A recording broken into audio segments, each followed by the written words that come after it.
Campeonato Brasileiro, você sabe, é onde, minha gente? É na Record. Arquibancadas, como sempre, lotadas e, aliás, mais cheias do que nunca. Quem vai contar pra gente sobre isso é o Bruno Piscinato. Fala aí, Brunão. Foi só a primeira rodada, mas contra números não há argumentos. 2025 já tem o melhor começo de Campeonato Brasileiro dos últimos 14 anos.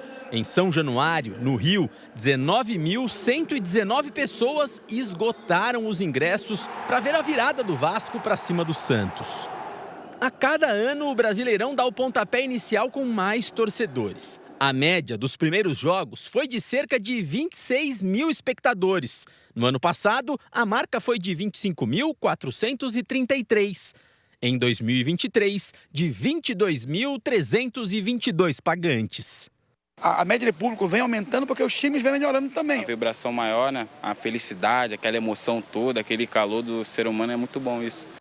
No Maracanã, a nação rubro-negra não decepcionou. O maior público da rodada na estreia passou dos 45 mil torcedores, no empate entre Flamengo e Internacional.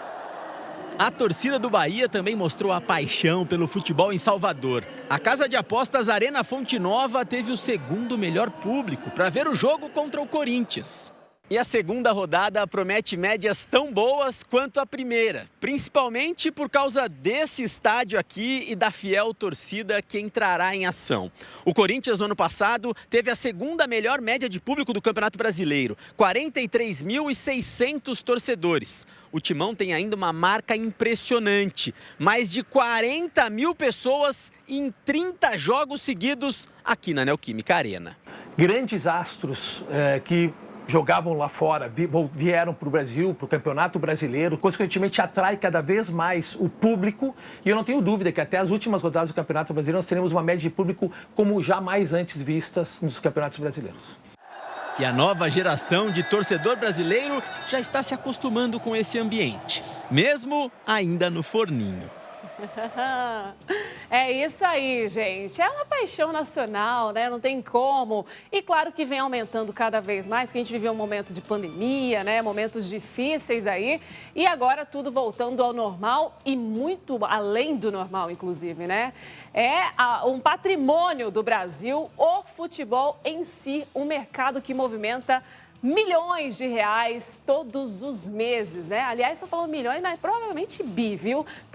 Estamos na casa dos bi aí e você vê a quantidade, né? Essa nação corintiana, nação palmeirense, de todos os grandes clubes aí que trazem também os gigantes do exterior para brilharem aqui no nosso país. Claro que atrai toda essa galera aí, gente. É mais um assunto para você comentar aqui com a gente.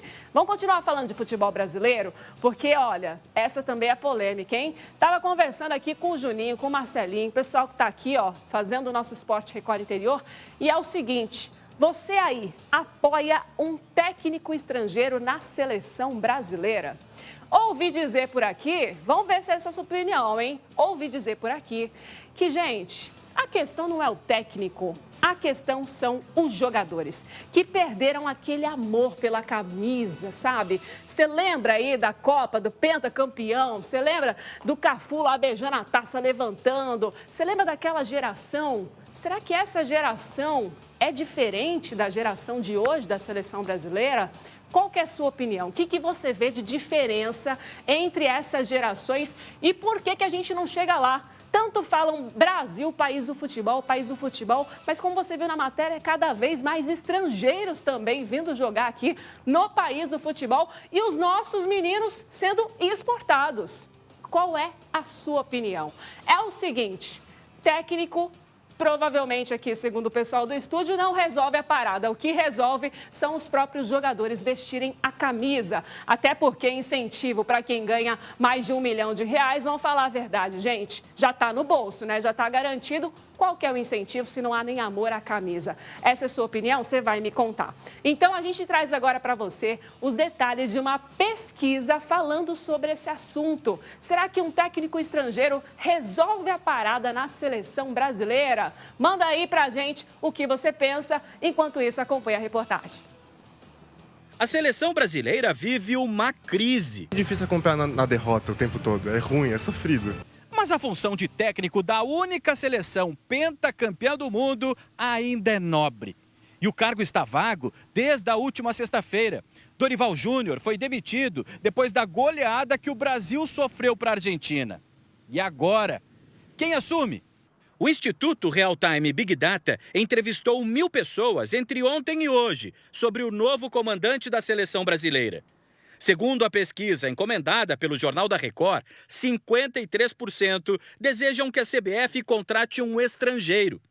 Para 47%, um técnico brasileiro é a melhor opção. Entre os treinadores especulados, o português Jorge Jesus lidera a preferência com 35%. Em segundo lugar, está o espanhol Pep Guardiola, com 31%. Na sequência, aparecem Abel Ferreira, do Palmeiras, e o italiano Carlo Ancelotti, do Real Madrid.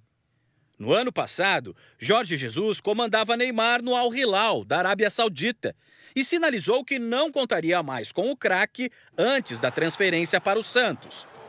Se for mesmo Jorge Jesus, ele vai ter todo o respaldo para enfrentar o Neymar. É isso que falta, um técnico que tenha o Neymar como um grande jogador e só. Para 67% dos entrevistados, o desentendimento entre Neymar e Jorge Jesus não afetaria o rendimento da seleção. Já 33% acreditam que prejudicaria. Mas e um técnico brasileiro? Eu acho que existem ótimos treinadores no Brasil. Talvez fosse a hora de pensar numa ruptura no futebol brasileiro. Deixar de lado um pouco os nomes mais tradicionais e consagrados e apostar num jovem promissor. Felipe Luiz, do Flamengo, é o queridinho da torcida, com 38%. Ele está à frente de Renato Gaúcho, Rogério Ceni, Tite, Cuca e Roger Machado. Para 62% dos torcedores, o baixo desempenho do Brasil nas eliminatórias é culpa dos maus técnicos. 38% acreditam que os culpados são os jogadores. Sobre a Copa do Mundo do ano que vem, 76% afirmam que o Brasil não tem condições de conquistar o Hexa. 24% acreditam no título. Tá aí, portanto, gente, muitos nomes e eu quero saber a sua opinião. Daqui a pouquinho vai aparecer por aqui, hein? Então vou trazer outras notícias pra gente já trazer a sua carinha aqui no Esporte Record Interior. Porque, ó, falando em seleção, eu quero te trazer agora o Romário. Esse nome te lembra alguma coisa, gente? Só que não é aquele Romário não, viu? Aquele baixinho que eu tô falando, não. Eu tô falando do capitão do Marília, que amanhã entra em campo pela semifinal da Série A3. No jogo de ida, o MAC perdeu por 2-0 para o Sertãozinho na casa do adversário. Então, amanhã tem que vencer por pelo menos 2 gols de diferença, hein? Para levar a decisão para os pênaltis. Aliás, nossa bolinha tá de vôlei aqui, mas daqui a pouquinho a gente vai falar de vôlei. Ainda falando de futebol para você, gente. MAC, a situação não tá fácil, mas o Romário tá confiante. Fala aí, capitão. É um jogo que, infelizmente, a gente não vai poder errar. A equipe deles é uma equipe muito boa na transição, né? Uma equipe que é muito rápida, mas a gente tem que propor jogo, a gente precisa do resultado, né? Então, como eu falei, já estamos trabalhando lá em cima disso, dos pontos fortes deles, né? E respeitar eles, mas dentro de casa a gente tem que impor o nosso jogo, porque sabemos da nossa força, já aconteceu aqui com o São Bernardo, fizemos 3 gols no primeiro tempo, já teve 2 ou 3 viradas também nossa aqui, então tudo é possível de acontecer sexta-feira. É isso aí, gente. Tudo é possível até acontecer, viu? Futebol, idas e vindas, altos e baixos. MAC em busca do acesso para a Série A2 do Paulistão. Vamos embora, a gente quer trazer essa notícia, viu? Agora sim, vamos falar de vôlei. Vamos falar de decisão para você, gente.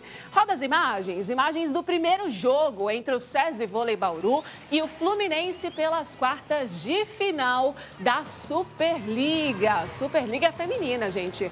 Foi na sexta-feira passada, em Bauru. 3-0 para as meninas do SESI, com direito a show de bola, hein? Hoje já é outro jogo, é outro papo, virou a quadra aí, porque dessa vez o Fluminense vai jogar em casa, no ginásio da Hebraica, no Rio, às 6 da tarde. Muita expectativa para o jogo de hoje, a série é de melhor de 3 partidas e quem vencer 2 vai para a semifinal. Ou seja, se o SESI ganhar hoje, vai despachar o Fluminense. Já se der Flu, aí vai ter outra partida na semana que vem, mais uma vez no Rio. Vamos aguardar e a gente traz para vocês tudinho, viu?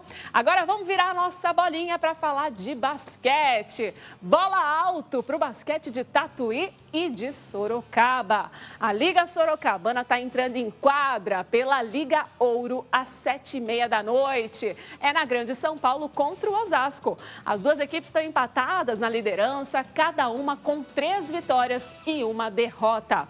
Essa aí, ó, é a última rodada do primeiro turno na frente, hein? E só um pouquinho mais tarde, às 8 da noite, é a vez da bola subir para o Clube de Campo de Tatuí. É contra o Brusque, em Santa Catarina, pelo Campeonato Brasileiro da CBB, tá? Curiosamente, gente, esse é mais um duelo de líderes. Depois de 2 rodadas, Tatuí e Brusque são os únicos invictos no Campeonato Nacional. Vem coisa boa por aí e a gente vai contando essas histórias, tá certo? E, gente, DJ, tem um latido aí forte?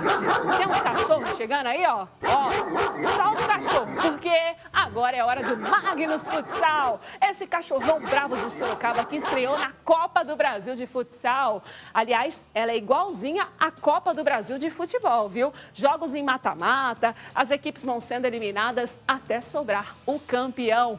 E na primeira fase, o Magnus está enfrentando o Praia Clube de Uberlândia. Saiu na frente, viu? Disparou, os cachorros foram que foram.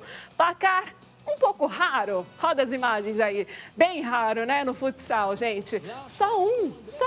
Como assim só um? Só 1-0. Você tá vendo como é que foi esse gol? Bola de pé em pé, bem ao estilo do Magnus, né? Aquela jogada ensaiada até a finalização do Dieguinho. Fez bonito que só mais uma vez, mas foi só um mesmo, viu? O jogo de volta é na semana que vem em Uberlândia e o do Magnus tem essa vantagem, né? Essa vantagem do empate, então tá na frente de alguma forma. A gente vai continuando essa história para você aqui no Esporte Record Interior. Aliás, o Dieguinho, você fez o gol, Dieguinho? Você quer falar? Fala aí, então. Eu acho que é isso mesmo que a gente tinha que fazer, é o nosso dever de casa, é ter ganho. A gente sabe que precisa melhorar no finalzinho ali da quadra, a gente definir melhor no gol. Mas, cara, a equipe toda tá de parabéns, a gente sabe da dificuldade do jogo. E eu acho que para quem assistiu foi um grande jogo, um jogo muito técnico, né? Então, a gente sabe que não tem nada ganho. Na próxima semana a gente vai fazer esse grande jogo aí, tenho certeza, na casa deles. Então a gente espera aí o apoio da torcida para que a gente consiga, na próxima fase, a gente avançar. Boa, solta os cachorros, que os cachorros vão latir mais alto. A gente vai ter mais gol para mostrar para vocês aqui, viu? É isso aí, ó. Hoje, gente, também tem jogo do Botucatu. Não esquecemos de vocês, não, hein? Botucatu Futsal pela Copa da Liga Paulista. Depois de empatar com o Barão de Mauá em Ribeirão Preto na partida de estreia, dessa vez o time da nossa região encara o Araraquara. É mais um jogo fora de casa. Vai ser às 8 horas da noite, no tradicional ginásio Gigantão em Araraquara. Amanhã, então, a gente traz esse resultado do esporte regional aqui no nosso Esporte Record Interior, beleza? Combinado? Vamos para as nossas participações. Olha, chegou mensagem para você. Aparecer. Chegou mensagem? Vamos ver que chegou, então. Abrindo aí, Éder Cruz, está sempre batendo ponto aqui, hein, Éder? Muito obrigada, direto de Garça. Éder diz o seguinte: Corinthians jogou nada ontem, o time tem que melhorar. Você é corintiano? Deixa eu ver aqui. É sim, a foto de perfil dele já diz, né? Éder Cruz, é isso. Vamos torcer pela melhor, hein? Direto de Garça. Ingrid de Souza, obrigada por estar aqui, direto de Alvinlândia. Boa tarde, eu super apoio um novo técnico na seleção brasileira. Sim, precisamos, não temos, mas será que ele é estrangeiro? Quem é que vem, hein? Alemão de Bauru, boa tarde. Meu São Paulo venceu ontem na Libertadores. Nós pi, tem um pi aí? Vamos colocar na tela. Obrigada, Alemão, pela sua participação, viu? Cido Santana, direto de Lins, boa tarde. O São Paulo jogou do jeito argentino para ganhar deles. Oxe, é isso mesmo. Mas aí, né, a gente não fica muito feliz com essas comparações, né? Porque os hermanos estão que estão. Mas tá certo, Cido, é verdade, viu? Você tá falando com o coração e eu reconheço. Os argentinos estão muito bons. Reconhecimento tá aí. Direto de Lins. Tem mais participação? Show! Flávio de Itapetininga, boa tarde. Técnico da seleção brasileira tem que ser Abel Ferreira. Esse aí é palmeirense, provavelmente, né? Um grande abraço para você, Flávio. Será que ele vem? Duvido muito, hein? Não sei. Direto de Itapetininga. E agora o Isaqueu. Não colocou a cidade, Isaqueu? Um grande beijo para você, viu? Se os empresários continuarem fazendo a convocação, pode vir qualquer um que não dá certo. Crítica direta, hein, Isaqueu? Para esse mercado da bola que é gigante. Concordo com você, viu? Cícero da Silva, direto de Bauru. Boa tarde, Thaísa. A troca de um técnico estrangeiro para a seleção, acho que não vai resolver. No Brasil, temos jogadores melhores do que esses que jogaram no último vexame. Um dos analistas aí na reportagem que nós mostramos, né, Cícero, disse isso. Temos ótimos jogadores, promíscuos aí, que tem muita coisa para mostrar, muito talento. Eles deveriam ter oportunidade. Paulo Silvano, direto de Laranjal Paulista. Boa tarde, Thaísa. Você, Colim, Rodrigão, são o máximo. Eba, obrigada, viu? Um grande beijo. Na minha humilde opinião, acho que a seleção brasileira não precisa de técnico, tá precisando de jogadores. Olha lá, Juninho, esse aí concorda com você, hein? Está precisando de jogadores, não querem jogar, já estão todos ricos, tem que formar uma seleção só de jogadores jovens que jogam aqui no Brasil e que queiram jogar. Concordo sim, Paulo Silvano, obrigada. E o Gilmar de Bauru, boa tarde, Thaís. Eu acho que deveria dar oportunidade para o Felipe Luiz. É um dos nomes que apareceu aí também. Vamos ver o que vai acontecer. Altair Lopes, de Cândido Mota, obrigada pela sua participação. Sou corintiano e realmente o time está devendo em competições internacionais. Espero que essa fase ruim passe logo. E aquele, como é que é? Vai, Corinthians! Isso mesmo! Arrasou, Altair! Valeu! Márcio de Tupã diz o seguinte, o Corinthians está bom. Só falta arrumar algumas peças. Vai, Timão! Sobre a seleção, falta amor pela camisa que veste e falta oportunidade para esses jovens. Olha só a opinião bastante unânime da galera por aqui, hein? Paulo Rogério de Marília, obrigada, viu? Na minha opinião, a culpa não é dos treinadores, e sim dos jogadores que não têm amor à camisa. Forte abraço. Pessoal concordando que falta raça nessa seleção, hein? E pra gente finalizar, Osias Navarro, de Presidente Alves. Não adianta ter técnico bom, mas a diretoria tem que exigir mais dos jogadores e, acima de tudo, honrar a camisa e a nossa pátria. Osias arrasando, viu? Todo mundo concordando, é isso mesmo, viu? Que a gente tenha áreas melhores na nossa seleção. Bora! E tudo que for acontecendo, você vai saber aqui, tintim por tintim. Amanhã tem mais você por aqui, viu? Tem mais participação sua. E, se Deus quiser, Alexandre Colim tá de volta também no nosso Esporte no Record Interior. Vambora? Vambora, é isso mesmo? Bora! Um grande beijo pra você e até a próxima. Fica aí que o Rodrigo tá voltando, tem mais Balanço Geral. Tchau, tchau.